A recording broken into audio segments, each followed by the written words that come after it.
중국이 자충수였다. 그 가운데 하나가 신뢰를 잃었는데 그 중에 하나가 일국 양제 무시하고 홍콩을 강제 통합한다든가. 한마디로 여러분 잘 아시다시피 그 뭐 중국 특히나 중국은 한 6% 정도 성장세를 회복할 줄 알았는데 뭐 한 2%대밖에 되지 않는데다가 앞으로 더 나빠질 거다 이런 예측이 지금 난무하고 있습니다. 그러다 보니까 이 원래 경제는 이웃이 좀 잘 될수록 같이 연결되어 있는 나라들 서로 그게 이제 같이 좀 괜찮아지는 그런 건데 지금 이제 중국이 저렇게 되다 보니까 저게 세계 경제에도 별로 말하자면 세계의 공장 역할을 점점 중국이 못하게 되고 또 뭐 아파트 빈집이 1억 채도 훨씬 넘어가고 1억 3천만 채 이야기도 나오고 뭐 중국 통계란 게 워낙 믿기 어려운 부분이 있는데 여러분 뭐 이미 아시다시피 이게 그 청년 실업률 발표를 아예 안 해버리는 상황까지 왔죠. 그러다 보니까 뭐 나오는 이야기로는 한 20% 된다는 이야기도 있고 그보다 훨씬 많다는 이야기도 있고 뭐 우리가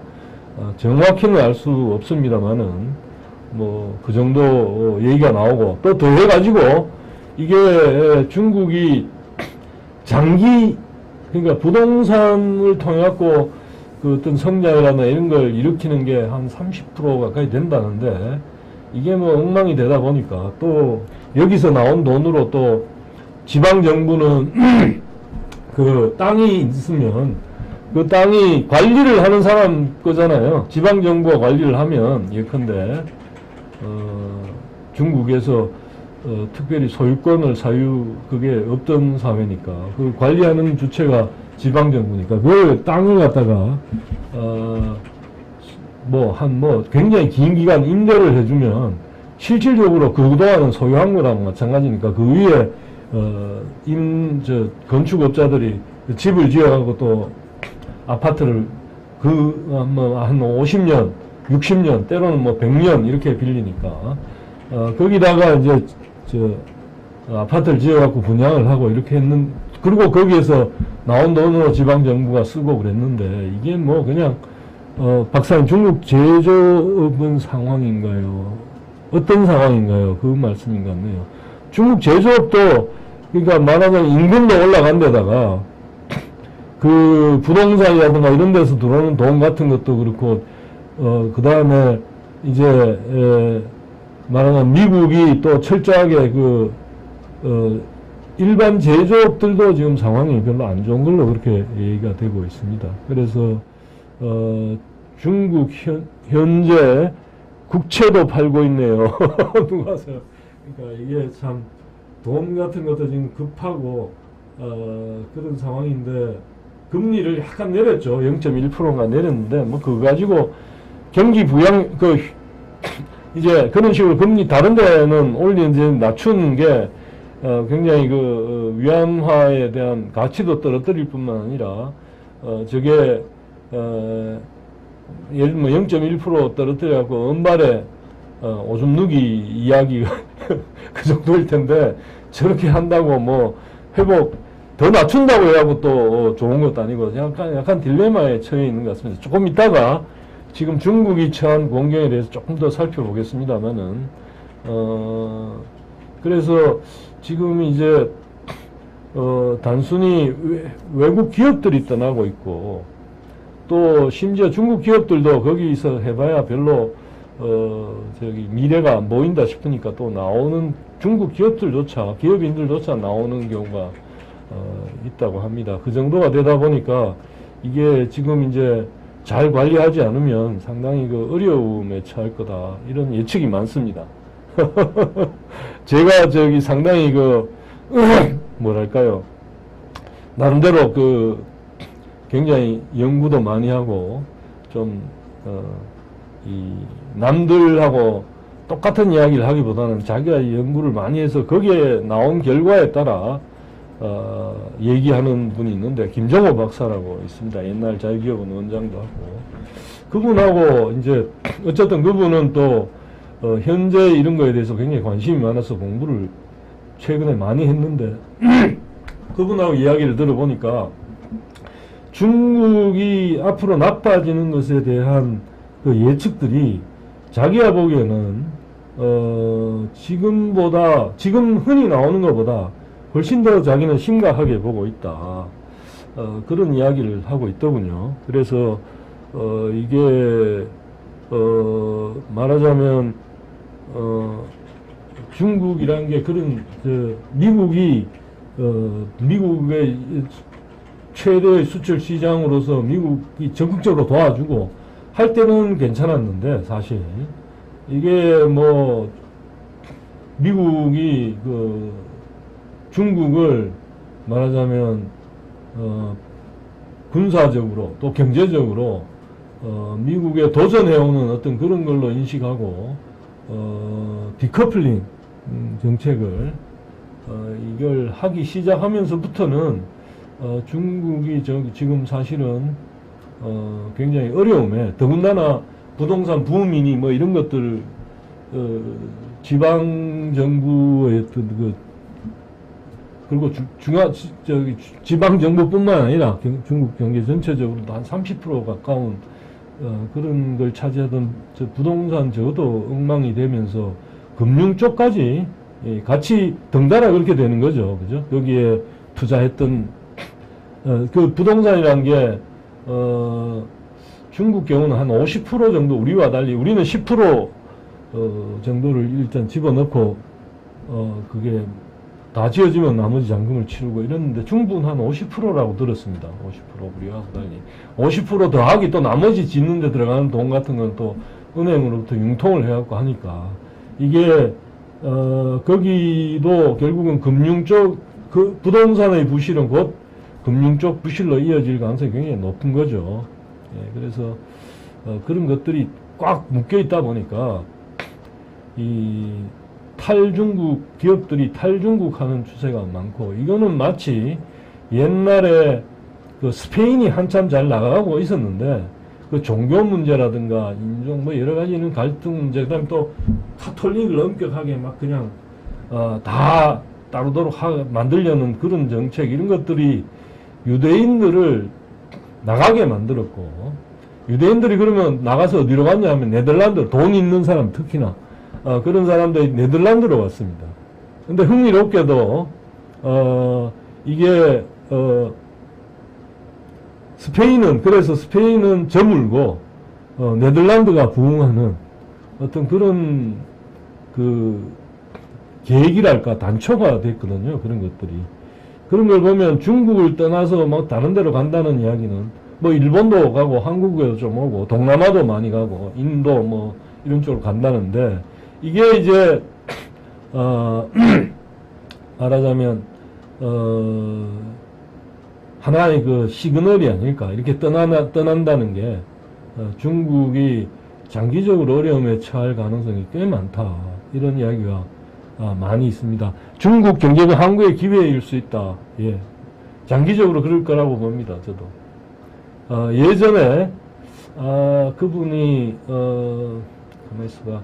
서울대 산업공학과 교수인데, 베스트셀러도 하나 쓰고 그랬는데, 그분이 이제 말하자면, 주장한 내용은 중국의 그 발전 속도에 대한 경각심을 주기 위해서 어떻게 이야기를 했냐면, 우리나라 같은 규모에서 뭔가 발전을 위해 가지고 여러 가지 R&D 하고 뭐 이런, 과정이란 게, 한 번 이렇게 하는 거라 그러면 중국은 워낙 그 규모가 크다 보니까 한 10배 내지 뭐 심지어 100배쯤 돼버리면 서로 또 상호작용을 하니까 서로로부터 배우고 하니까 그것이 쌓는 그 시행착오를 통한 데이터 축적, 경험 축적의 속도가 너무너무 빨라서 우리가 참 굉장히 경각심을 가질 수밖에 없다는 이야기를 했는데, 중국의 붕괴라는 이야기는 그렇게 해서 나오는 빠른 기술 발전의 가능성이 지금 어려워진다는 이야기 아니겠습니까? 그러면 한국이 이 기회를 이용해서 어떤 고부가가치의 기술을 산업에 적용할 수 있는 기술들을 최대한 활용할 수 있는 기회가 왔다는 이야기일 테니까요. 그건 뭐 장기적으로 봐서는 그런 이야기가 충분히 가능하다고 생각합니다. 예.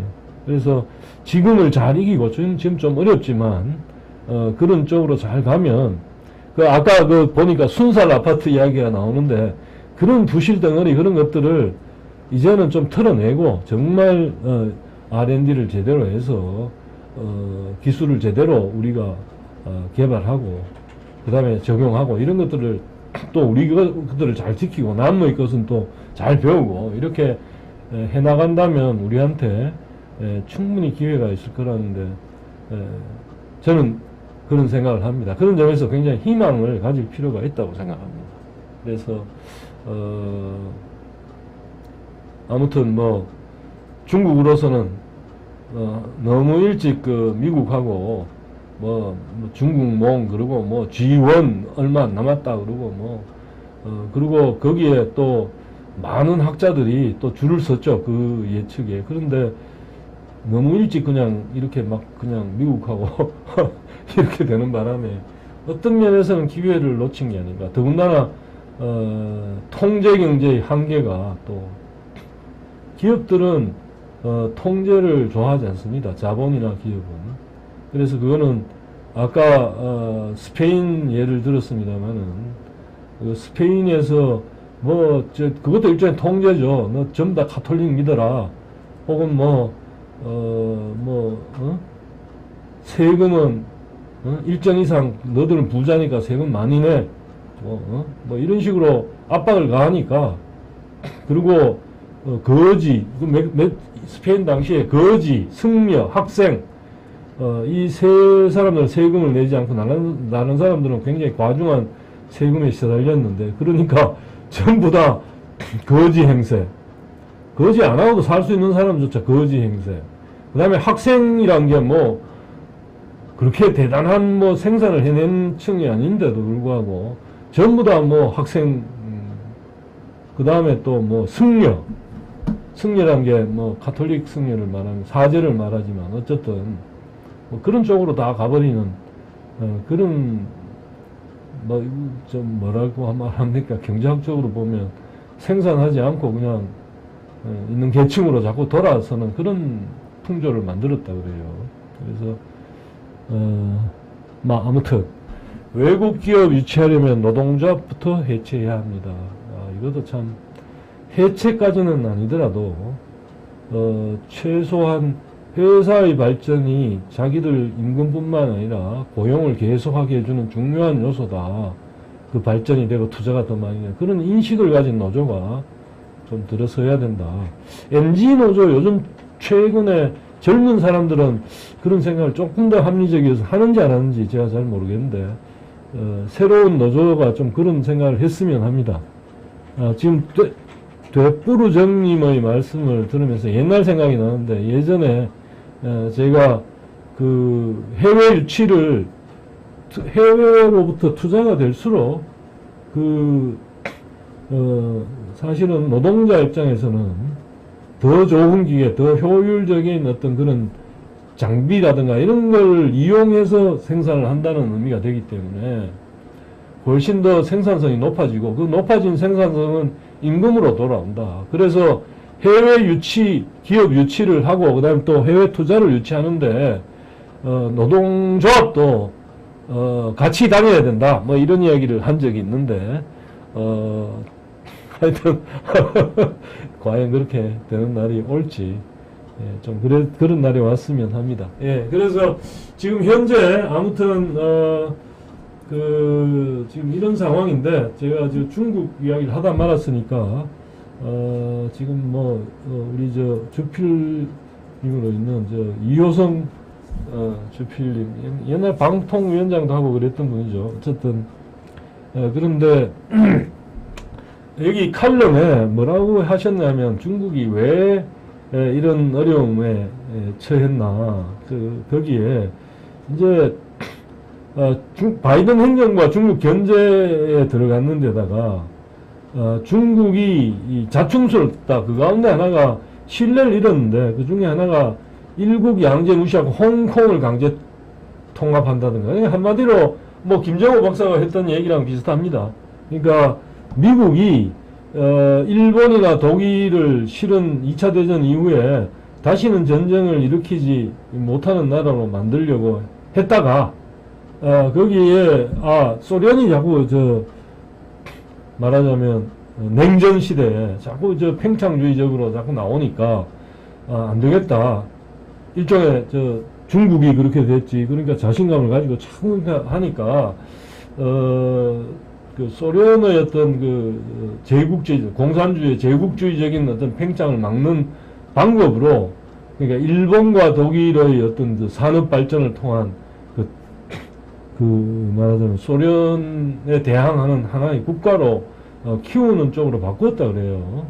그래서 그 결과 사실은 미국의 우방으로, 튼튼한 우방으로 독일과 일본이 한때는 2차 대전 때는 싸웠던 상태지만 그 역할을 해주니까 중국도 그렇게 될 거란 기대했는데 그게 아니고 이제 소득이 올라가면 어느 순간에는 또 민주주의 쪽으로 돌고 자기들 체제와 비슷한 체제로서 어떤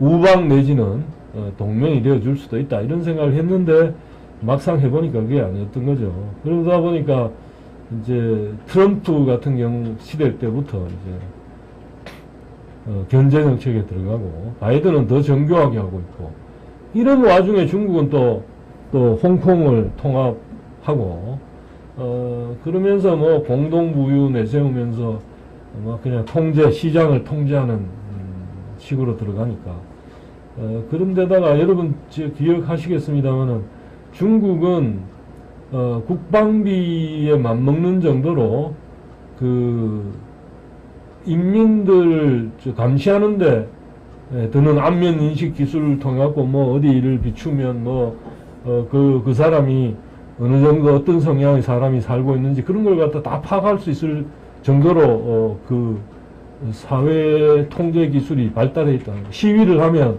거기 시위에 참여한 사람들을 쫙 해놓고 얼굴 인식 기술을 돌리고 이렇게 활용하고 하면 누군지 찾아낼 수 있을 정도로 되어 있다고 합니다, 지금. 그러니까, 그런데 국민보다 더 많은 돈이 들어간다니까 이런 사회가 발전하기는 좀 쉽지 않은 거죠. 그래서 코로나 때는 또 과도하게 봉쇄 정책을 했다는 거고, 이런 식으로 돼갖고 서구로부터 불신을 자초한 측면, 거기다가 또 우크라이나 사태 때